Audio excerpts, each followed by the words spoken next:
Hi guys, so this is Tyler and this is his car. So how old are you, Tyler? I'm 18. You're 18? Very young still. Okay, and how long have you been riding? I've been racing cars. This has been my second season now. Okay.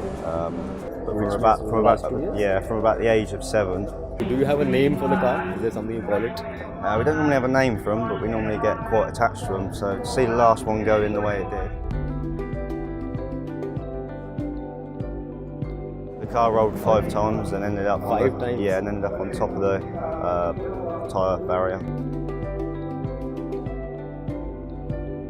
Probably about 90 miles an hour. 90 miles an hour? Yeah, and obviously the car was a write-off, so there was nothing we could keep off it.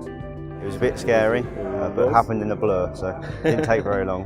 So it was 12 seconds from start to finish. So this one's been built in 30 days. But hopefully this one lasts a bit longer and we can get some more good results with it. Working well now after the rebuild? Yeah, the car's really working really well. We qualified second for both our races, so won the race yesterday, won in my class. It's rewarding after you put all the effort into something to get the result. Yeah, I really enjoy it. Keep doing it in the future? Yeah, I'm going to keep doing it in the future, really enjoy it. Living the dream.